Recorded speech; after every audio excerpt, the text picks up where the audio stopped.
What I try to bring to a dance floor, and whether I get it right all the time or not, kind of bring a sexy, sweaty, clubby vibe to a dance floor. That's what I try and do as a DJ musically. And I want it to be funky, and I want it to be sexy, and I want it to be dancey.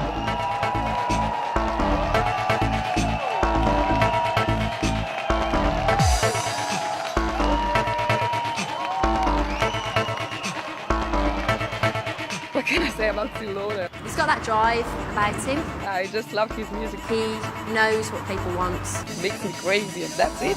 Has he got it? I think he has, you know.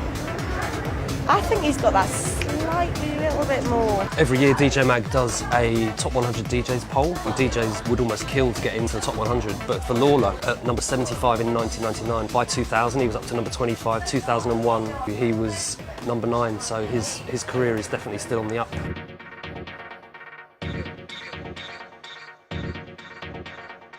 Lawler used to run illegal parties under the motorway in Birmingham. They were the young, naive, exciting days of not really knowing what my consequences were, but just doing it whatever, you know, because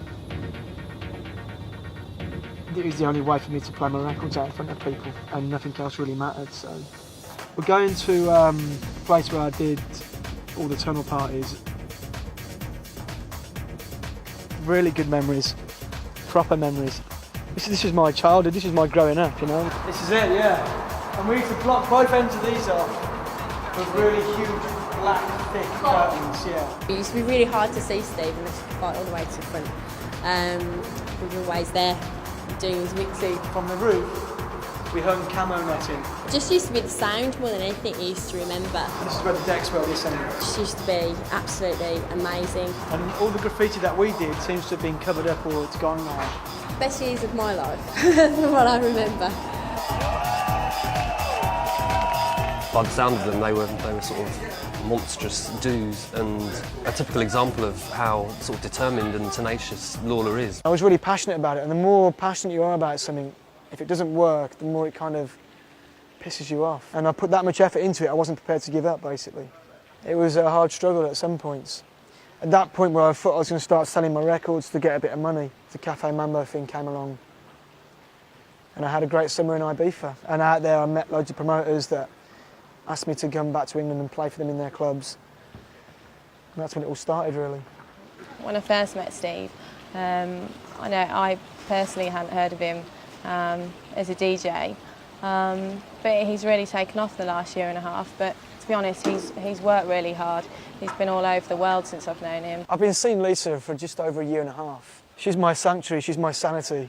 If I've been away touring for 4 weeks and I'm really tired when I get home, it's just so great to come and see that one special person in my life and just relax with. How would you describe him as a person? Very determined, lovable and caring, and a bit hot-headed at times.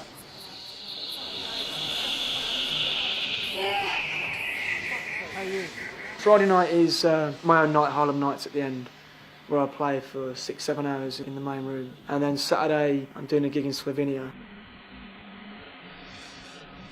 Lights Out is a new album, and this month it's actually the Lights Out launch party, so we're going to add all the extra decor parts in there, get some performers in there, do the whole intro thing, do some of the effects that we've got going on. Lights Out.